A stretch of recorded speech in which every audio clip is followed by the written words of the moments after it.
میں جسم بیچنے والی نہیں ہوں مسٹر روحان ہمدانی۔ ہیر کی آواز میں کپ کپاہٹ کے باوجود ایک ایسی کاٹ تھی جس نے وسیع و عریض آفس میں چھائی خاموشی کو کرچی کرچی کر دیا تھا۔ اس نے اپنی آنکھیں سختی سے میچ رکھی تھیں تاکہ وہ آنسو جو پلکوں کی باڑ توڑنے کو بےتاب تھے روحان کے سامنے گر کر اس کی مزید تذلیل نہ کریں۔ روحان ہمدانی جو اپنی مہنگی ریوالونگ چیئر پر لاپرواہی سے نیم دراز تھا، اس کے چہرے پر ایک طنزیہ مسکراہٹ ابھری۔ اس نے ہاتھ میں پکڑے قیمتی پین کو میز پر گھمایا اور بہت اطمینان سے ہیر کے سرخ ہوتے چہرے کو دیکھا۔ جذبات اچھی چیز ہیں ہیر بیبی، مگر ہسپتال کے آئی سی یو میں پڑے مریض جذبات سے نہیں پیسوں سے ٹھیک ہوتے ہیں۔ روحان کی آواز میں بلا کی سرد مہری تھی۔ تمہاری ماں کی زندگی کی قیمت 50 لاکھ روپے ہے اور میرے لیے 50 لاکھ کی حیثیت صرف ایک رات کی تفریح ہے۔ سودا برا نہیں ہے۔ ہیر نے جھٹکے سے آنکھیں کھولیں۔ اس کی بڑی بڑی خوبصورت آنکھوں میں اس وقت بے یقینی اور صدمے کے سائے لرز رہے تھے۔ کیا یہ وہی روحان ہمدانی تھا، اس کی بہترین دوست ردا کا بھائی؟ وہ شخص جسے وہ دور سے دیکھتی تھی تو اسے لگتا تھا کہ یہ دنیا کا سب سے باوقار اور شریف انسان ہے۔ وہ یہاں آئی تھی کیونکہ اسے لگا تھا کہ ردا کا بھائی ہونے کے ناطے وہ اس کی مجبوری سمجھے گا، اسے قرض دے دے گا، لیکن یہاں تو وہ بھیڑیے سے بھی بدتر نکلا تھا۔ مجھے لگا تھا آپ ایک شریف انسان ہیں، ردا ہمیشہ آپ کی تعریف کرتی تھی۔ ہیر کی آواز بھرائی ہوئی تھی، اس کا گلا خشک ہو رہا تھا اور دل کی دھڑکنیں اتنی تیز تھیں کہ اسے لگ رہا تھا وہ ابھی سینہ پھاڑ کر باہر آ جائے گا۔ روحان اپنی کرسی سے اٹھا۔ وہ آہستہ قدموں سے چلتا ہوا ہیر کے قریب آیا۔ ہیر خوف سے 2 قدم پیچھے ہٹی۔ شرافت کا لبادہ اوڑھنا ہماری مجبوری ہے ہیر، مگر کاروبار کاروبار ہوتا ہے۔ تم نے مانگا، میں نے قیمت بتا دی، اب فیصلہ تمہارا ہے۔ باہر تمہاری ماں موت اور زندگی کی کشمکش میں ہے اور یہاں تم اپنی انا کی جنگ لڑ رہی ہو۔ ہیر کا ذہن سن ہو رہا تھا۔ اسے کچھ دیر پہلے کا منظر یاد آیا جب ڈاکٹر نے بے رحمی سے کہہ دیا تھا اگر 2 گھنٹے میں آپریشن کے پیسے جمع نہ ہوئے تو ہم ہسپتال سے ڈسچارج کر دیں گے۔ اس کی ماں جو اس کی کائنات تھی وہ مر رہی تھی اور یہ شخص اس کی مجبوری کا فائدہ اٹھا رہا تھا۔ کمرے میں اے سی کی ٹھنڈک کے باوجود ہیر کے ماتھے پر پسینے کے قطرے چمک رہے تھے۔ وہ جانتی تھی کہ وہ یہاں سے خالی ہاتھ گئی تو اپنی ماں کا چہرہ دوبارہ زندہ نہیں دیکھ سکے گی۔ لیکن کیا وہ سب کر گزرے جو روحان کہہ رہا تھا؟ کیا وہ اپنی روح کا سودا کر دے؟ نہیں، میں حرام موت نہیں مر سکتی، ہیر نے خود کلامی کے انداز میں کہا۔ پھر اچانک اس کے ذہن میں ایک خیال کوندا، ایک امید کی کرن جو شاید اس کی عزت بھی بچا لے اور اس کی ماں کی جان بھی۔ اس نے کانپتے ہاتھوں سے اپنے دوپٹے کو مضبوطی سے تھاما اور نظریں اٹھا کر روحان کی آنکھوں میں دیکھا۔ روحان کی آنکھوں میں عجیب سی وحشت تھی۔ آپ مجھ سے نکاح کر لیں۔ روحان جو واپس اپنی کرسی کی طرف مڑ رہا تھا ٹھٹک کر رک گیا۔ اس نے مڑ کر حیرت سے ہیر کو دیکھا۔ کمرے میں ایک لمحے کے لیے سناٹا چھا گیا۔ کیا کہا؟ روحان نے بھویں سکیڑی۔ آپ مجھ سے نکاح کر لیں بس، ہیر نے جلدی سے کہا، جیسے اسے ڈر ہو کہ وہ اپنی بات مکمل نہیں کر پائے گی۔ میں گناہ نہیں کر سکتی، میں حرام رشتے میں نہیں پڑ سکتی۔ آپ نکاح کر لیں، میری ماں کے علاج کے پیسے دے دیں اور بے شک اگلے دن مجھے طلاق دے دیں۔ ہیر کا سانس پھول رہا تھا۔ یہ کہتے ہوئے اس کی روح کانپ گئی تھی، لیکن اس کے پاس کوئی اور راستہ نہیں تھا۔ میں وعدہ کرتی ہوں میں آپ کی زندگی میں اپنا کوئی حصہ نہیں مانگوں گی، کوئی حق نہیں جتاؤں گی، بس آج کی رات کے لیے میری عزت کو حلال نام دے دیں۔ روحان ہمدانی نے گہری نظروں سے ہیر کو دیکھا۔ اس لڑکی کی آنکھوں میں خوف تھا، مجبوری تھی، لیکن ایک عجیب سی ضد بھی تھی کہ وہ اپنی پاکیزگی پر داغ نہیں لگنے دے گی۔ روحان کے ہونٹوں پر ایک پراسرار سی مسکراہٹ نمودار ہوئی۔ اسے یہ سودا دلچسپ لگا۔ وہ شکار کو جال میں دیکھنا چاہتا تھا، چاہے طریقہ کوئی بھی ہو۔ نکاح اور اگلے ہی دن طلاق، روحان نے زیر لب دہرایا۔ تم بہت عجیب لڑکی ہو ہیر، لوگ نکاح گھر بسانے کے لیے کرتے ہیں اور تم گھر اجاڑنے کی شرط پر نکاح کر رہی ہو۔ میری مجبوری میری ماں کی سانسیں ہیں مسٹر روحان، میرا گھر یا میری خوشیاں نہیں، ہیر نے ٹوٹے ہوئے لہجے میں کہا۔ بتائیں، منظور ہے؟ روحان نے چند لمحے اس کے چہرے کا جائزہ لیا، پھر اچانک اس نے میز پر پڑے انٹرکام کا بٹن دبایا۔ حامد؟ دوسری طرف سے فوراً مؤدبانہ آواز آئی۔ جی سر؟ مولوی صاحب کا انتظام کرو اور فوراً آفس آؤ، نکاح ہے۔ ہیر کے پیروں تلے سے زمین نکل گئی۔ اس نے یہ تجویز دی تو تھی، لیکن اسے امید نہیں تھی کہ روحان اتنی آسانی سے مان جائے گا۔ کیا واقعی وہ اتنی بڑی قربانی دینے جا رہی تھی؟ لیکن پھر ماں کا مسکراتا چہرہ آنکھوں کے سامنے آیا تو اس نے دل پر پتھر رکھ لیا۔ اگلے آدھے گھنٹے میں سب کچھ کسی خواب کی طرح ہوا۔ حامد، جو روحان کا خاص ملازم تھا، ایک مولوی صاحب اور 2 گواہوں کو لے کر آیا۔ روحان کے آفس کا ماحول انتہائی سنگین تھا۔ ہیر ایک کونے میں سمٹی بیٹھی تھی، اس کا وجود لرز رہا تھا۔ کیا آپ کا روحان ہمدانی ولد سکندر ہمدانی حق مہر 50 لاکھ روپے کے عوض اپنے نکاح میں قبول ہیں؟ مولوی صاحب کی آواز ہیر کے کانوں میں کسی ہتھوڑے کی طرح لگی۔ 50 لاکھ روپے حق مہر، یہ وہ رقم تھی جو اس کی ماں کی زندگی تھی۔ قبول ہے، ہیر کے منہ سے بمشکل نکلا۔ قبول ہے، روحان کی بھاری اور پراعتماد آواز گونجی۔ نکاح نامے پر دستخط کرتے وقت ہیر کے ہاتھ بری طرح کانپ رہے تھے۔ اس نے دستخط کیا اور قلم وہیں چھوڑ دیا۔ روحان نے فوراً ایک چیک سائن کیا اور حامد کے حوالے کیا۔ حامد، یہ چیک ابھی ہسپتال جا کر جمع کرواؤ اور ڈاکٹر سے کہو کہ علاج میں کوئی کمی نہیں آنی چاہیے۔ ہیر کی والدہ کا بہترین علاج ہونا چاہیے، روحان نے حکم دیا۔ حامد سر جھکا کر باہر نکل گیا۔ ہیر نے ایک گہرا سانس لیا۔ اس کی ماں بچ گئی تھی، اس کا مقصد پورا ہو گیا تھا، لیکن اب اسے اس قیمت کو ادا کرنا تھا جس کا وعدہ اس نے کیا تھا۔ روحان اپنی جگہ سے اٹھا اور ہیر کے قریب آیا۔ تمہاری ماں کا کام ہو گیا ہیر، اب تم میری منکوحہ ہو، چلو۔ ہیر نے ڈرتے ڈرتے سر اٹھایا۔ کہاں؟ اپنے گھر، نکاح کے بعد دلہن وہیں جاتی ہے۔ روحان نے اس کا ہاتھ تھاما اور اسے کھینچتا ہوا باہر کی طرف لے گیا۔ سفر خاموشی سے کٹا۔ گاڑی میں ہیر کھڑکی سے باہر بھاگتے ہوئے مناظر کو دیکھ رہی تھی۔ شہر کی روشنیاں سے منہ چڑھا رہی تھیں۔ وہ ہیر جو اپنی عزت پر حرف نہیں آنے دیتی تھی، آج ایک رات کے معاہدے کے تحت کسی کی بیوی بن کر جا رہی تھی۔ کیا یہ شادی تھی؟ نہیں، یہ تو صرف ایک سودا تھا۔ روحان کا بنگلہ شہر کے پوش علاقے میں تھا۔ عالیشان گیٹ کھلا اور گاڑی پورچ میں رکی۔ روحان نے اسے اترنے کا اشارہ کیا۔ ہیر کسی روبوٹ کی طرح اس کے پیچھے چلتی ہوئی بیڈ روم تک پہنچی۔ کمرہ بہت وسیع اور خوبصورت تھا۔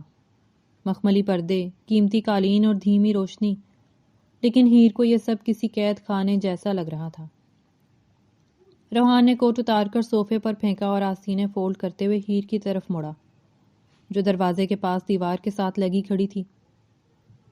ڈر رہی ہو؟ روحان نے طنزیہ پوچھا۔ میں نے صرف نکاح کی شرط اسی لیے رکھی تھی تاکہ یہ گناہ نہ ہو، ہیر نے نظریں جھکا کر کہا۔ اور میں نے وہ شرط پوری کر دی۔ روحان اس کے بالکل قریب آ کر رک گیا۔ اس کی سانسوں کی تپش ہیر کے ماتھے پر محسوس ہو رہی تھی۔ اب تم میری بیوی ہو ہیر روحان، اور شوہر کے حقوق ہوتے ہیں۔ ہیر نے آنکھیں بند کر لیں۔ یہ رات اس کی زندگی کی سب سے طویل اور اذیت ناک رات ہونے والی تھی۔ اس نے اپنے آنسوؤں کو روکا اور خود کو حالات کے سپرد کر دیا۔ وہ جانتی تھی کہ صبح ہوتے ہی یہ قید ختم ہو جائے گی۔ بس ایک رات، صرف ایک رات کی قربانی۔ رات کیسے گزری ہیر کو کچھ ہوش نہ تھا۔ وہ بس اتنا جانتی تھی کہ اس نے اپنی ماں کی زندگی کے بدلے خود کو گروی رکھ دیا تھا۔ سورج کی پہلی کرن کے ساتھ ہی ہیر کی آنکھ کھل گئی۔ وہ صوفے کے ایک کونے میں سمٹی ہوئی تھی۔ اس نے دیکھا کہ روحان بیڈ پر گہری نیند سو رہا تھا۔ ہیر فوراً اٹھی۔ اس کا سر بھاری ہو رہا تھا اور آنکھیں سوجی ہوئی تھیں۔ اس نے گھڑی دیکھی۔ صبح کے 9 بج رہے تھے۔ اسے اب یہاں ایک لمحہ بھی نہیں رکنا تھا۔ اسے فوراً ہسپتال جانا تھا اور پھر اس شخص سے ہمیشہ کے لیے اپنی جان چھڑانی تھی۔ اس نے جلدی سے اپنا دوپٹہ اڑا اور روحان کو آواز دی۔ اٹھیے روحان صاحب۔ روحان نے ہلکی سی کروٹ لی اور آنکھیں کھولیں۔ سامنے ہیر کو تیار کھڑا دیکھ کر اس کے ہونٹوں پر ایک معنی خیز مسکراہٹ پھیل گئی۔ وہ بہت اطمینان سے اٹھ کر بیٹھا اور بالوں میں ہاتھ پھیرنے لگا۔ Good morning my wife. اس نے شرارت سے کہا۔ ہیر کو اس لفظ سے گھن آئی۔ مجھے طلاق دیں ابھی۔ روحان جو سائڈ ٹیبل سے پانی کا گلاس اٹھا رہا تھا رک گیا۔ اس نے پانی کا گھونٹ بھرا اور بہت سکون سے ہیر کو دیکھا۔ اتنی جلدی کیا ہے؟ ہمارا معاہدہ ہوا تھا۔ ہیر چیخ پڑی۔ اس کا صبر اب جواب دے رہا تھا۔ میں نے کہا تھا کہ نکاح صرف ایک رات کے لیے ہوگا۔ میں نے اپنی شرط پوری کی، اب آپ اپنا وعدہ پورا کریں۔ مجھے طلاق دیں، مجھے اپنی ماں کے پاس جانا ہے۔ روحان بیڈ سے نیچے اترا۔ وہ ابھی نائٹ سوٹ میں تھا لیکن اس کا روب اور دبدبہ ویسا ہی تھا۔ وہ چلتا ہوا ہیر کے پاس آیا۔ ہیر کا دل زور زور سے دھڑک رہا تھا۔ اسے روحان کے چہرے پر موجود تاثرات سمجھ نہیں آ رہے تھے۔ وہاں سنجیدگی نہیں تھی بلکہ ایک عجیب سی شیطانیت تھی۔ ہیر، تم بہت بھولی ہو، روحان نے نرمی سے کہا، لیکن یہ نرمی زہر میں بجھی ہوئی تھی۔ تمہیں واقعی لگا کہ میں 50 لاکھ روپے صرف ایک دستخط کے لیے خرچ کروں گا؟ کیا مطلب؟ ہیر کے قدم لڑکھڑائے۔ آپ مکر نہیں سکتے۔ حامد گواہ ہے، مولوی صاحب گواہ ہیں۔ گواہ تو ہیں کہ ہمارا نکاح ہوا ہے۔ روحان ہنس دیا۔ لیکن طلاق کا کوئی ٹائم فریم نہیں لکھا گیا تھا، اور ویسے بھی۔ وہ رکا، جیب سے اپنا والٹ نکالا اور اس میں سے کچھ نوٹ نکال کر ہیر کی طرف بڑھائے۔ ہیر ہکا بکا اسے دیکھ رہی تھی۔ نکاح کے اگلے ہی دن جب تم طلاق کا مطالبہ کر رہی ہو تو مجھے حیرت ہو رہی ہے۔ ابھی تو کھیل شروع ہوا ہے۔ ہیر غصے اور بے بسی سے کانپنے لگی۔ آپ جھوٹے ہیں، آپ دھوکے باز ہیں۔ میں بھی پولیس کے پاس جاؤں گی، میں سب کو بتاؤں گی۔ شوق سے جاؤ، روحان نے کندھے اچکائے۔ پوری دنیا کو بتاؤ کہ تم نے پیسوں کے لیے خود کو بیچا۔ نکاح نامہ تو بس ایک کاغذ ہے ہیر۔ دنیا حقیقت جانتی ہے کہ تم رات کو میرے پاس کیوں آئی تھی۔ ہیر کی آنکھوں سے آنسو بہہ نکلے۔ وہ بری طرح پھنس چکی تھی۔ وہ دروازے کی طرف بھاگی لیکن روحان نے تیزی سے اس کا راستہ روک لیا۔ اس نے ہیر کے بازو کو مضبوطی سے تھام لیا۔ چھوڑیں مجھے طلاق دیں ورنہ میں چیخوں گی، ہیر چلائی۔ روحان نے اس کی کلائی کو جھٹکا دیا جس سے ہیر لڑکھڑا کر پیچھے جا گری۔ روحان اس کے اوپر جھکا۔ اس کی آنکھوں میں وہی سرد مہری تھی جو کل رات آفس میں تھی۔ طلاق مل جائے گی، مگر ابھی نہیں، ابھی میرا دل نہیں بھرا، روحان نے صفاقی سے کہا۔ ہیر روتے ہوئے بولی، خدا کا خوف کریں، میں نے آپ کا کیا بگاڑا ہے؟ میں نے صرف اپنی ماں کی جان بچائی تھی۔ آپ نے وعدہ کیا تھا روحان صاحب۔ روحان سیدھا کھڑا ہوا، اپنے بکھرے ہوئے بالوں کو درست کیا۔ اس نے مڑ کر ڈریسنگ ٹیبل سے کچھ پیسے اٹھائے اور ہیر کے اوپر اچھال دیے۔ نوٹ ہیر کے ارد گرد بکھر گئے۔ ہیر نے نفرت سے ان نوٹوں کو دیکھا اور پھر روحان کو۔ مجھے یہ لعنتی کاغذ نہیں چاہیے، مجھے میری آزادی چاہیے۔ روحان ہمدانی مزے سے بولا، اتنی بھی کیا جلدی ہے؟ پہلے اپنے پیسے تو لے لو، ابھی تو حساب باقی ہے۔ ہیر پتھرائی ہوئی آنکھوں سے اسے دیکھتی رہی۔ یہ شخص انسان نہیں تھا، یہ کوئی عذاب تھا جو اس پر نازل ہو چکا تھا، اور وہ جانتی تھی کہ اس عذاب سے چھٹکارا اب اتنا آسان نہیں ہوگا۔ یہ 6 ماہ پہلے کی بات تھی۔ شہر کا سب سے مہنگا اور معروف رائل کالج، جہاں صرف امیر زادوں کا راج تھا، وہاں ہیر جیسی متوسط طبقے کی لڑکی کا ہونا کسی معجزے سے کم نہیں تھا۔ ہیر نے اپنی ذہانت اور محنت کے بل بوتے پر اسکالرشپ حاصل کی تھی۔ وہ جانتی تھی کہ اس کے پاس دولت نہیں ہے، لیکن اس کے پاس علم کی طاقت تھی جو اسے یہاں تک لے آئی تھی۔ کالج کے پہلے دن ہی ہیر کو احساس ہو گیا تھا کہ وہ یہاں مس فٹ ہے۔ لڑکیاں برانڈڈ کپڑوں اور گاڑیوں کی باتیں کرتی تھیں، جبکہ ہیر اپنی غربت میں بھی خود کو پر اعتماد رکھنے کی کوشش کرتی۔ لائبریری میں ہیر کی ملاقات ردا سے ہوئی۔ ردا ہمدانی، جو کالج کی مقبول ترین لڑکی تھی، اپنی اسائنمنٹ کو لے کر بہت پریشان تھی۔ او گاڈ، یہ اکنامکس مجھے پاگل کر دے گی، ردا نے جھنجھلا کر کتاب میز پر پٹکی۔ ہیر جو پاس ہی بیٹھی پڑھ رہی تھی، اس نے نرمی سے کہا، اگر آپ برا نہ مانے تو میں آپ کچھ مدد کر دوں؟ ردا نے چونک کر ہیر کو دیکھا۔ پہلے تو اسے تعجب ہوا، پھر اس نے ہیر کے نوٹس دیکھے جو انتہائی ترتیب سے بنے ہوئے تھے۔ تم فرشتہ ہو یار، ردا خوشی سے بولی۔ پلیز مجھے یہ ٹاپک سمجھا دو ورنہ سر حیدر مجھے کلاس سے نکال دیں گے۔ وہ دن تھا اور آج کا دن ردا اور ہیر کی دوستی گہری ہوتی گئی۔ ردا میں امیروں والا غرور نہیں تھا، اسے ہیر کی سادگی اور ذہانت نے متاثر کیا تھا۔ ردا کو یہ بات اچھی لگتی تھی کہ ہیر اس کی دولت کی وجہ سے نہیں بلکہ اس کی ذات کی وجہ سے اس کے ساتھ مخلص تھی۔ اکثر بریک کے وقت جب ردا ہیر کے ساتھ بیٹھتی تو دوسری امیر لڑکیاں ناک بھوں چڑھاتی، لیکن ردا کو پرواہ نہیں تھی۔ ہیر، تم اتنی لائق ہو، تم دیکھنا ایک دن بہت بڑی افسر بنو گی، ردا اکثر کہتی۔ ہیر پھیکی ہنسی ہنس دیتی۔ وہ جانتی تھی کہ گھر کے حالات کیا ہیں۔ اس کے والد کے انتقال کے بعد گھر کا سارا بوجھ اس کی ماں کے کندھوں پر تھا۔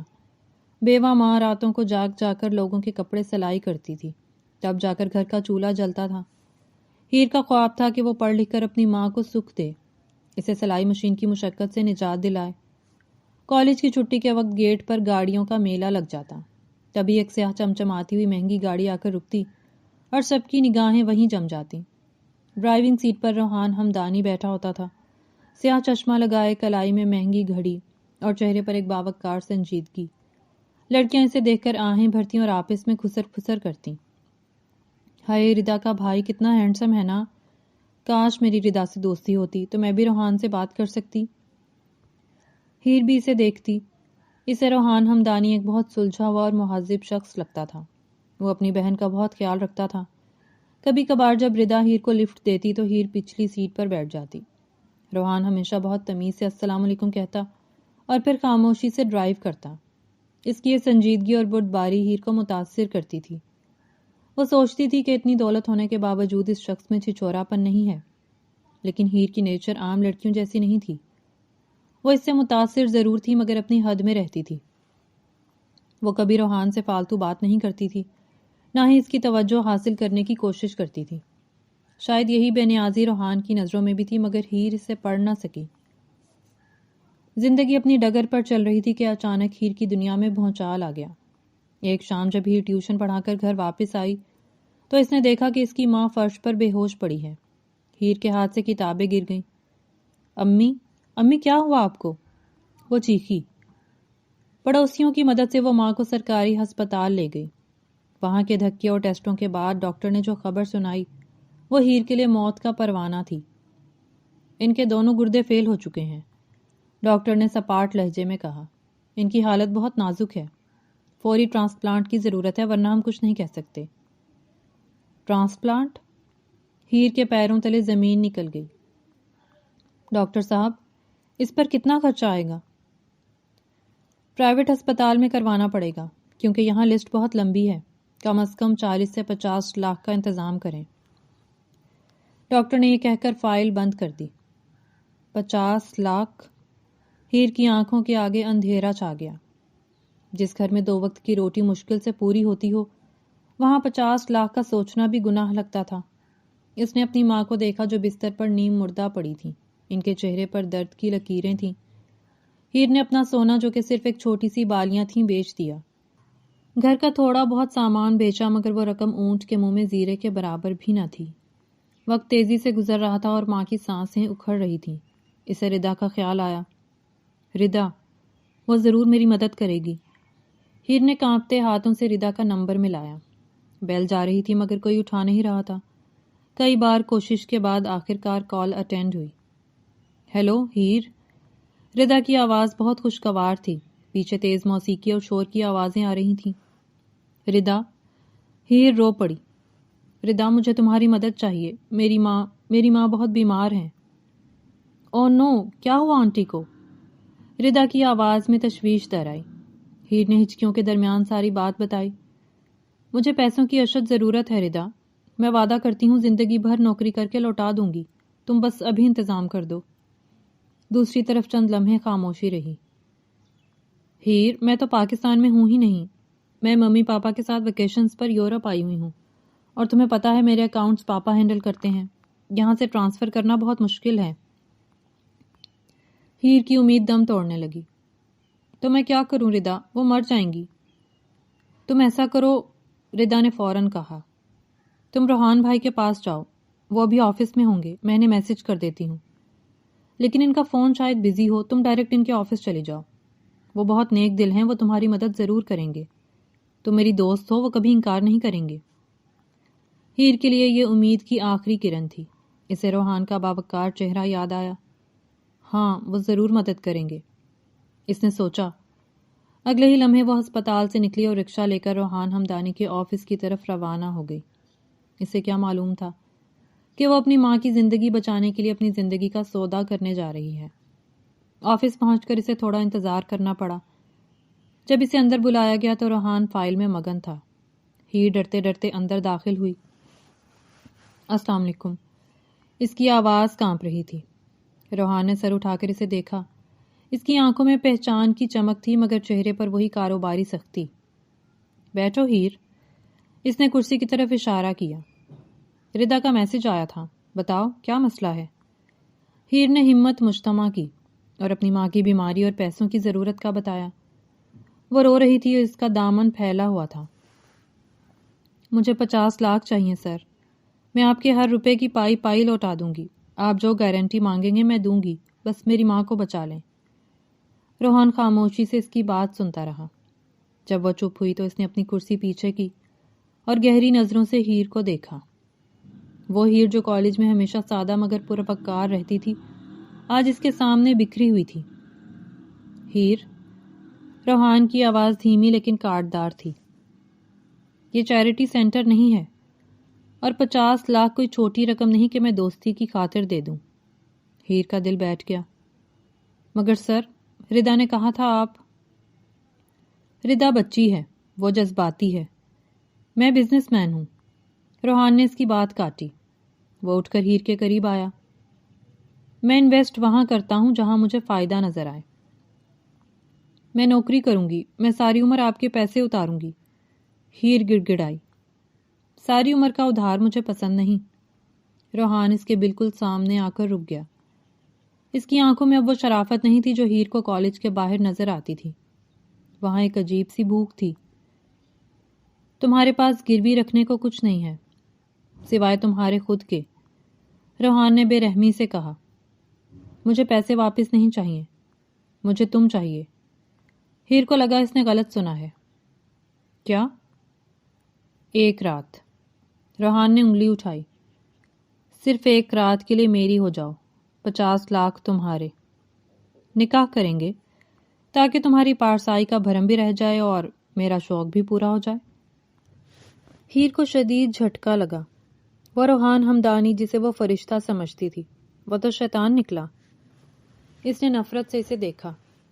آپ اتنے گھٹیا ہو سکتے ہیں، میں نے سوچا بھی نہیں تھا۔ آپ ردا کے بھائی ہیں۔ رشتوں کو بیچ میں مت لاؤ، روحان نے سرد مہری سے کہا۔ فیصلہ تمہارا ہے۔ وہاں ہسپتال میں ہر گزرتا لمحہ تمہاری ماں کو موت کے قریب کر رہا ہے۔ جہاں ہاں کرو وہاں چیک پہنچ جائے گا، ورنہ دروازہ کھلا ہے۔ ہیر کے دماغ میں ہتھوڑے برس رہے تھے۔ اس کی انا، اس کی عزت، اس کی تربیت، سب ایک طرف اور اس کی ماں کی زندگی ایک طرف۔ اسے اپنی ماں کا وہ جملہ یاد آیا، ہیر تو میرا سہارا ہے۔ اگر آج وہ اپنی عزت بچا کر نکل جاتی تو کل اس کی ماں کفن میں لپٹی ہوتی اور وہ یہ برداشت نہیں کر سکتی تھی۔ روحان اسے خاموشی سے دیکھ رہا تھا، جیسے اسے یقین ہو کہ وہ انکار نہیں کر سکے گی۔ مجھے منظور ہے۔ ہیر کے منہ سے یہ الفاظ کسی اور کی آواز میں نکلے تھے، لیکن شرط وہی ہوگی جو میں نے بتائی تھی، نکاح اور اگلی صبح طلاق۔ روحان مسکرایا، جیت کی مسکراہٹ، شرط منظور۔ ہیر نے زور سے آنکھیں میچ لیں۔ وہ یادیں کانچ کی کرچیوں کی طرح اسے چبھ رہی تھیں۔ اس نے روحان پر بھروسہ کیا تھا، اپنی دوست کے بھائی ہونے کے ناطے مان رکھا تھا، لیکن اس نے اس کی مجبوری کی قیمت لگا دی۔ کمرے میں ابھی وہی نوٹ بکھرے تھے اور روحان کی وہ بات اس کے کانوں میں گونج رہی تھی، اتنی بھی کیا جلدی ہے، ابھی تو حساب باقی ہے۔ ہیر نے مٹھیوں میں فرش پر بچھے قالین کو جکڑ لیا۔ اس کی آنکھوں میں اب آنسو نہیں تھے، بلکہ نفرت کی ایک چنگاری سلگ اٹھی تھی۔ تم نے میری مجبوری خریدی ہے روحان ہمدانی، اس نے زیر لب کہا، لیکن تم میری روح نہیں خرید سکے۔ تم نے میرے ساتھ دھوکہ کیا ہے، وعدہ خلافی کی ہے۔ اب میں تمہیں بتاؤں گی کہ ایک مجبور لڑکی جب اپنی عزت کی حفاظت پر آتی ہے تو وہ کیا کر سکتی ہے۔ اس نے فیصلہ کر لیا تھا، وہ روئے گی نہیں، گڑ گڑائے گی نہیں، وہ لڑے گی اپنی آزادی کے لیے اور اس دھوکے باز شخص سے نجات کے لیے۔ تبھی دروازہ کھلا اور حامد اندر داخل ہوا۔ اس کے ہاتھ میں ایک ٹرے تھی۔ بی بی جی، صاحب نے کہا ہے ناشتہ کر لیں، پھر وہ آپ سے بات کریں گے۔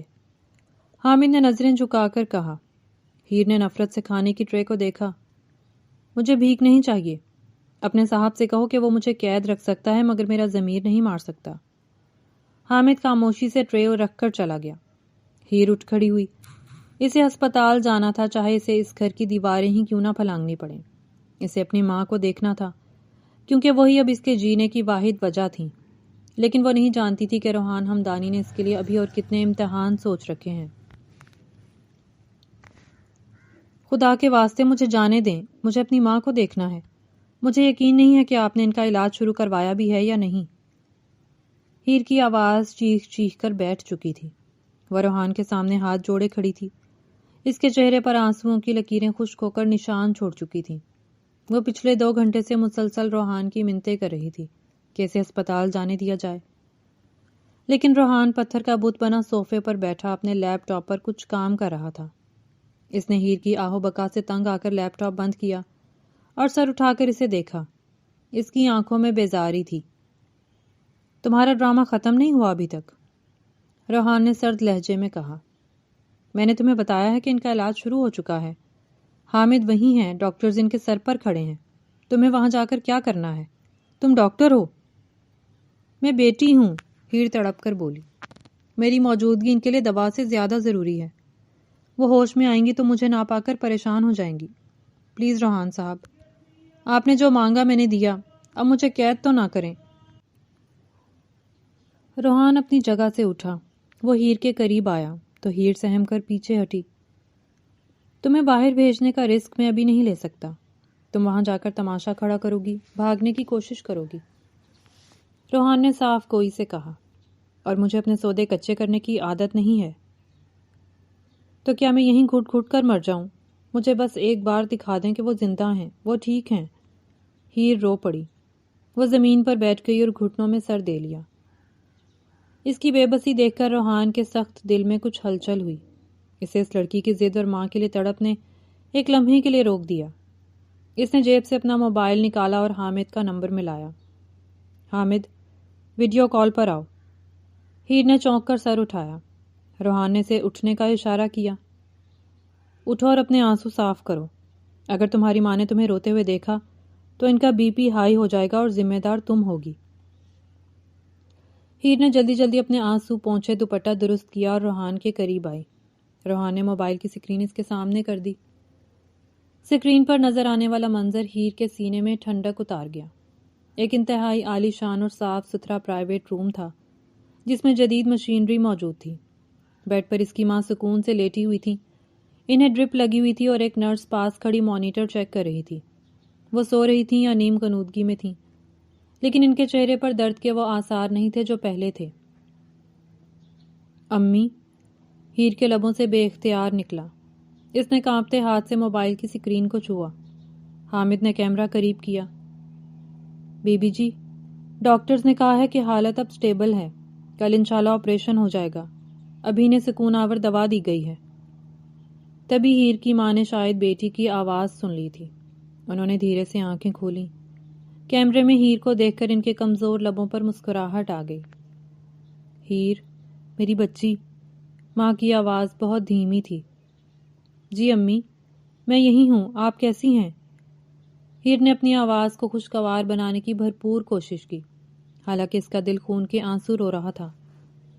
میں ٹھیک ہوں بیٹا، یہ ہسپتال بہت اچھا ہے، یہاں سب بہت خیال رکھ رہے ہیں۔ ماں نے رک رک کر کہا۔ تم کہاں ہو؟ تم کب آؤ گی؟ ہیر نے روحان کی طرف دیکھا جو خاموشی سے اس کے سر پر کھڑا موبائل پکڑے ہوئے تھا۔ اس کی آنکھوں میں تنبیہ تھی کہ کوئی غلط بات منہ سے نہ نکلے۔ امی، میں ردا کی طرف ہوں۔ میں نے بتایا تھا نا کہ یہ سب ردا کے بھائی نے ارینج کیا ہے۔ مجھے انہوں نے ایک ضروری اسائنمنٹ کے لیے روک لیا ہے تاکہ میں ان کے آفس کا کچھ کام کر سکوں۔ اسی بہانے میں ان کا احسان بھی اتار دوں گی۔ ہیر نے بڑی مہارت سے جھوٹ بولا۔ آپ فکر نہ کریں، میں جلد آپ کو دیکھنے آؤں گی۔ اللہ ان کا بھلا کرے، بہت فرشتہ لوگ ہیں۔ ماں نے دعائیں دیں۔ تم اپنا خیال رکھنا بیٹی، مجھے تمہاری فکر لگی رہتی ہے۔ آپ بس جلدی سے ٹھیک ہو جائیں۔ میں فون رکھ رہی ہوں امی، مجھے کام کرنا ہے۔ اللہ حافظ۔ ہیر مزید ضبط نہیں کر سکتی تھی۔ اس نے جلدی سے بات ختم کی اور چہرہ موڑ لیا۔ روحان نے کال بند کر دی اور موبائل جیب میں ڈالا۔ کمرے میں سناٹا چھا گیا۔ ہیر اب رو نہیں رہی تھی، لیکن اس کے کندھے جھک گئے تھے۔ دیکھ لیا؟ روحان نے پوچھا۔ وہ VIP روم میں ہیں، بہترین ڈاکٹرز کے زیر نگرانی۔ اب سکون ہے؟ ہیر نے مڑ کر روحان کو دیکھا۔ اس کی آنکھوں میں ایک عجیب سی کیفیت تھی۔ آپ نے میری مجبوری خریدی ہے، لیکن کم از کم میری ماں کا علاج اچھا کروا رہے ہیں، اس کے لیے شکریہ، ہیر نے سپاٹ لہجے میں کہا۔ لیکن یاد رکھیے گا، میں یہاں اپنی مرضی سے نہیں ہوں۔ میرا جسم یہاں قید ہے، لیکن میری بد دعائیں آپ کا پیچھا نہیں چھوڑیں گی۔ روحان ہنس دیا۔ بد دعائیں؟ ہیر بی بی، میں نے تمہیں سڑک سے اٹھا کر محل میں رکھا ہے، تمہاری ماں کو نئی زندگی دی ہے، لوگ اسے مسیحا کہتے ہیں، اور تم ظالم سمجھ رہی ہو۔ خیر، اب جاؤ فریش ہو جاؤ، مجھے رونے دھونے والی عورتیں پسند نہیں ہیں۔ اگلا ایک ہفتہ ہیر کے لیے کسی صدی سے کم نہیں تھا۔ اسے ایک پنجرے میں بند پنچھی کی طرح رکھا گیا تھا۔ گھر کے ملازمین اسے چھوٹی بیگم کہتے تھے، مگر ہیر جانتی تھی کہ اس کی حیثیت ایک قیدی سے زیادہ نہیں ہے۔ وہ دن بھر کمرے میں بند رہتی، کتابیں پڑھتی یا کھڑکی سے باہر دیکھتی رہتی۔ روحان صبح سویرے چلا جاتا اور رات گئے واپس آتا۔ ان راتوں میں روحان کا رویہ عجیب ہوتا جا رہا تھا۔ وہ ہیر کو اذیت دینے کی بجائے اب اسے کریدنے لگا تھا۔ وہ آتے ہی اسے اپنے پاس بٹھاتا، زبردستی ساتھ کھانا کھلاتا اور اس سے باتیں کرنے کی کوشش کرتا۔ ہیر صرف جی یا نہیں میں جواب دیتی، مگر روحان اس کی خاموشی اور نفرت کو انجوائے کرنے لگا تھا۔ اسے ہیر کی آنکھوں میں موجود مزاحمت پسند آنے لگی تھی۔ وہ عام لڑکیوں کی طرح اس کے قدموں میں نہیں گرتی تھی، نہ ہی اس کی دولت سے متاثر تھی، اور یہی بات روحان کی انا کو تسکین بھی دیتی تھی اور چیلنج بھی کرتی تھی۔ ہفتے کے اختتام پر ہیر کو خوشخبری ملی۔ حامد نے بتایا کہ آپریشن کامیاب ہو گیا ہے اور اس کی ماں اب خطرے سے باہر ہے۔ اس رات جب روحان گھر آیا تو ہیر اس کے انتظار میں جاگ رہی تھی۔ میری ماں کا آپریشن ہو گیا ہے، وہ اب ٹھیک ہیں، ہیر نے اس کے کمرے میں داخل ہوتے ہی کہا۔ جانتا ہوں، بل میں نے ہی پے کیا ہے، روحان نے ٹائی کی گرہ ڈھیلی کرتے ہوئے لاپرواہی سے کہا۔ مجھے ان سے ملنے جانا ہے، اب آپ مجھے روک نہیں سکتے، میں نے ایک ہفتہ صبر کیا ہے۔ ہیر کی آواز میں عزم تھا۔ روحان صوفے پر بیٹھ گیا اور ہیر کو سر سے پاؤں تک دیکھا۔ ٹھیک ہے، کل صبح چلی جانا، ڈرائیور تمہیں لے جائے گا۔ ہیر کو اپنے کانوں پر یقین نہیں آیا۔ سچ؟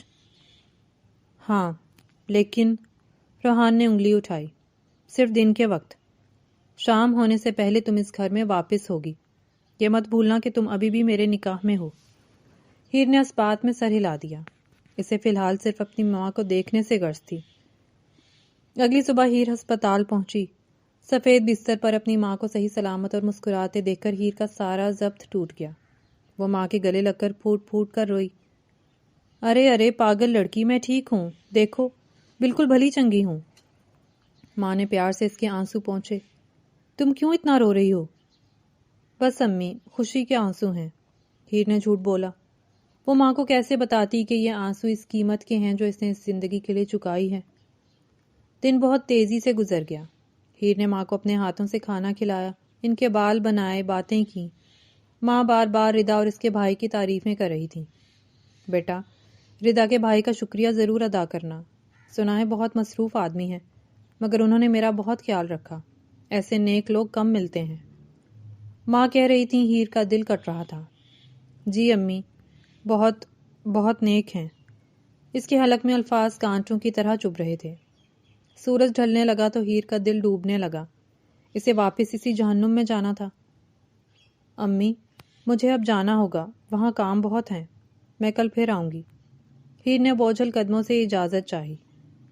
جاؤ بیٹا، اللہ نگہبان، اپنا خیال رکھنا۔ ماں نے ماتھا چوما۔ ہسپتال سے نکل کر جب ہیر گاڑی میں بیٹھی تو اسے لگا وہ آزادی سے دوبارہ قید خانے میں جا رہی ہے۔ ڈرائیور نے گاڑی سیدھی روحان کے بنگلے کی طرف موڑ دی۔ رات کا وقت تھا۔ روحان اپنے بیڈ روم میں موجود تھا، ہاتھ میں کافی کا مگ تھا اور وہ گہری سوچ میں گم تھا۔ دروازہ کھلا اور ہیر اندر داخل ہوئی۔ وہ تھکی ہوئی لگ رہی تھی، مگر اس کی آنکھوں میں ایک سکون تھا جو ماں سے ملنے کے بعد آیا تھا۔ ملا ہی ماں سے؟ روحان نے اس کی طرف دیکھے بغیر پوچھا۔ جی، ہیر نے مختصر جواب دیا۔ وہ الماری سے اپنے کپڑے نکالنے لگی تاکہ چینج کر سکے، پھر وہ رک گئی اور مڑ کر روحان کو دیکھا۔ روحان صاحب؟ روحان نے سوالیہ نظروں سے اسے دیکھا۔ میری ماں اب خطرے سے باہر ہیں، آپریشن ہو گیا ہے، میں نے اپنا وعدہ نبھایا، میں نے آپ کی بات مانی، اب براہ کرم مجھے آزاد کر دیں۔ ہیر نے ہمت کر کے دوبارہ وہی مطالبہ دہرایا۔ مجھے طلاق دے دیں، میں ماں کو لے کر کہیں دور چلی جاؤں گی، آپ کی زندگی میں کبھی واپس نہیں آؤں گی۔ روحان نے مگ ٹیبل پر رکھا اور آہستہ آہستہ چلتا ہوا ہیر کے قریب آیا۔ ہیر اپنی جگہ پر جمی رہی، حالانکہ اس کا دل خوف سے دھڑک رہا تھا۔ طلاق؟ روحان نے لفظ کو چبایا۔ تمہیں لگتا ہے یہ اتنا آسان ہے؟ ہمارا معاہدہ ایک رات کا تھا، ہیر نے یاد دلایا۔ آپ نے وعدہ خلافی کی ہے۔ معاہدے بدل بھی جاتے ہیں ہیر، جب حالات بدل جائیں۔ روحان کی آواز دھیمی اور بھاری تھی۔ وہ اس کے اتنا قریب آ گیا کہ ہیر کو اس کے پرفیوم کی خوشبو آنے لگی۔ مجھے اب تم میں دلچسپی محسوس ہونے لگی ہے، روحان نے اعتراف کیا۔ اس کی آنکھوں میں ایک عجیب سی چمک تھی۔ پہلے مجھے لگا تھا تم بھی دوسری لڑکیوں جیسی ہوگی، پیسے دیکھ کر پگھل جاؤ گی یا پھر ڈر کر دب جاؤ گی، لیکن تم الگ ہو۔ تم ڈرتی ہو مگر جھکتی نہیں، تم نفرت کرتی ہو مگر اپنی ذمہ داری نبھاتی ہو۔ ہیر کو اس کی باتوں سے خوف آنے لگا۔ آپ کیا کہنا چاہتے ہیں؟ یہی کہ میرا دل ابھی نہیں بھرا۔ روحان نے اس کے چہرے کی طرف ہاتھ بڑھایا۔ ہیر نے جھٹکے سے چہرہ پیچھے کیا۔ روحان مسکرا دیا۔ دیکھا، تمہاری یہی ادا، تم مجھے چیلنج کرتی ہو ہیر، اور روحان ہمدانی کسی چیلنج کو ادھورا نہیں چھوڑتا۔ میں کوئی کھلونا نہیں ہوں، ہیر غصے سے بولی۔ میں ایک جیتی جاگتی انسان ہوں، آپ مجھے قید نہیں رکھ سکتے۔ تم میری بیوی ہو، قانونی اور شرعی طور پر۔ روحان نے اسے دیوار کے ساتھ لگا دیا۔ اس نے اپنا ایک ہاتھ دیوار پر رکھا، ہیر کو حصار میں لیتے ہوئے۔ اور بیوی شوہر کی قید میں ہی ہوتی ہے۔ اب طلاق کا لفظ زبان پر مت لانا، جب تک میں چاہوں گا تم یہیں رہو گی۔ اور اگر میں بھاگ جاؤں؟ ہیر نے اس کی آنکھوں میں آنکھیں ڈال کر کہا۔ تو پھر یاد رکھنا، تمہاری ماں ابھی بھی اسی ہسپتال میں ہے جس کا مالک میرا دوست ہے اور جس کا بل میں دے رہا ہوں۔ روحان نے دھمکی آمیز لہجے میں کہا۔ ایک غلط قدم اور علاج رک جائے گا، پھر شاید تم اپنی ماں کو کبھی نہ دیکھ پاؤ۔ ہیر کا رنگ فک ہو گیا۔ یہ شخص اس کی کمزوری کو بہت اچھی طرح جانتا تھا۔ وہ بے بسی سے اسے دیکھتی رہ گئی۔ گڈ گرل، روحان نے اس کے گال کو تھپ تھپایا۔ اب جاؤ، میرے لیے کافی بنا کر لاؤ، آج مجھے دیر تک کام کرنا ہے اور مجھے تمہاری ضرورت ہوگی۔ ہیر نفرت بھری نگاہوں سے اسے دیکھتی رہی، پھر سر جھکا کر کچن کی طرف چل دی۔ وہ جان گئی تھی کہ یہ جنگ لمبی ہونے والی ہے۔ روحان ہمدانی سے آسانی سے جانے نہیں دے گا، کیونکہ اب معاملہ ہوس کا نہیں، انا اور جنون کا بن چکا تھا۔ لیکن ہیر نے بھی دل میں تہیہ کر لیا تھا وہ اس کی بیوی بن کر نہیں رہے گی، وہ اس قید سے نکلنے کا راستہ ضرور نکالے گی۔ 5 سال بعد۔ میں نے کہا تھا نا کہ مجھے ڈسٹرب مت کرنا، میں ابھی میٹنگ میں ہوں۔ ہیر نے فائل پر تیزی سے دستخط کرتے ہوئے سر اٹھائے بغیر سختی سے کہا۔ اس کی آواز میں وہ روب اور دبدبا تھا جو اب اس کی پہچان بن چکا تھا۔ وہ اب وہ ڈری سہمی لڑکی نہیں تھی بلکہ شہر کی اسسٹنٹ کمشنر تھی، ایک CSP آفیسر تھی جس کے قلم کی جنبش سے فیصلے بدل جاتے تھے۔ میں کوئی سائل نہیں ہوں ہیر، اور نہ ہی کسی سفارش کے لیے آیا ہوں۔ یہ آواز ہیر کے قلم کو روکنے کے لیے کافی تھی۔ کمرے میں موجود اس کے سٹاف نے فوراً نظریں اٹھا کر دروازے کی طرف دیکھا، پھر اپنے باس کے چہرے کے بدلتے ہوئے رنگ دیکھے تو خاموشی سے فائل سمیٹ کر باہر نکل گئے۔ ہیر نے آہستہ سے سر اٹھایا۔ دروازے پر روحان ہمدانی کھڑا تھا، لیکن یہ وہ روحان نہیں تھا جو 5 سال پہلے اپنی دولت کے نشے میں چور تھا، جس کے چہرے پر تکبر اور آنکھوں میں ہوس تھی۔ یہ روحان ہارا ہوا لگ رہا تھا۔ اس کے مہنگے سوٹ پر شکنیں تھیں، آنکھوں کے گرد سیاہ حلقے تھے۔ پھر آ گئے تم؟ ہیر نے کرسی کی پشت سے ٹیک لگائی اور سرد نظروں سے اسے دیکھا۔ میں نے اپنے گارڈز کو منع کیا تھا کہ اس شخص کو اندر مت آنے دینا۔ تمہارے گارڈز مجھے روک سکتے ہیں ہیر، لیکن میری ہمت کو نہیں۔ روحان آہستہ قدموں سے چلتا ہوا اس کی میز کے سامنے آ کر رک گیا۔ اس نے ہمت کر کے کرسی کھینچی اور بیٹھ گیا۔ آج 5واں چکر ہے اس ہفتے کا، اور ہر بار جواب وہی ہے مسٹر روحان۔ ہیر نے فائل بند کر کے ایک طرف رکھ دی۔ مجھے تم سے کوئی بات نہیں کرنی، میرا وقت قیمتی ہے، اسے ضائع مت کرو۔ میرے لیے تم سے زیادہ قیمتی کچھ نہیں۔ روحان کی آواز میں ایک عجیب سی عاجزی تھی۔ وہ شخص جو کبھی حکم چلاتا تھا آج بھیک مانگ رہا تھا۔ ہیر، 5 سال ہو گئے ہیں، کیا یہ سزا کافی نہیں؟ ہیر کی آنکھوں میں ماضی کی ایک لہر دوڑ گئی۔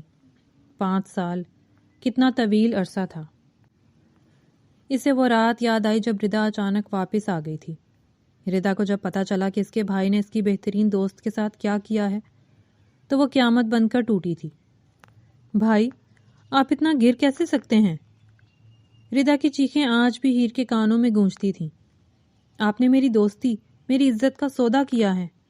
اگر آپ نے ہیر کو ابھی اسی وقت اس گھر سے جانے نہیں دیا تو میں پولیس کو بلاؤں گی۔ میں میڈیا کو بتاؤں گی کہ روحان ہمدانی دراصل ایک درندہ ہے۔ ردا کی اس بغاوت نے روحان کو ہلا کر رکھ دیا تھا۔ اپنی ہی بہن کی نفرت وہ برداشت نہ کر سکا اور اسی رات ہیر اس قید خانے سے نکل آئی تھی، لیکن روحان نے اسے طلاق نہیں دی تھی۔ وہ بضد تھا کہ وہ ہیر کو جیت لے گا، لیکن ہیر نے اسی رات قسم کھائی تھی کہ وہ اب کبھی کمزور نہیں پڑے گی۔ اس نے اپنی ماں کو سنبھالا، دن رات محنت کی، CSS کے امتحان میں ٹاپ کیا، اور آج وہ اس کرسی پر بیٹھی تھی جہاں بڑے بڑے لوگ اس سے ملنے کے لیے وقت لیتے تھے۔ ہیر نے گہرا سانس لیا اور اپنی سوچوں کے بھنور سے نکلی۔ اس نے میز پر رکھے پیپر ویٹ کو گھمایا۔ سزا، ہیر نے طنزیہ مسکراہٹ کے ساتھ کہا۔ تمہیں لگتا ہے یہ سزا ہے؟ روحان صاحب، سزا تو وہ تھی جو میں نے کاٹی تھی، وہ راتیں جب میں تمہاری قید میں تھی، جب تم نے میری ماں کی بیماری کا فائدہ اٹھا کر میری عزت کی بولی لگائی تھی۔ اس وقت تمہیں رحم نہیں آیا تھا، آج رحم کی بھیک کیوں مانگ رہے ہو؟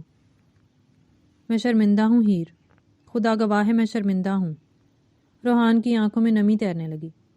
مجھے پتا ہے میں نے ظلم کیا تھا، میں اندھا ہو گیا تھا اپنی دولت اور انا میں، لیکن جب تم گئیں تو مجھے احساس ہوا کہ میں نے کیا کھو دیا ہے۔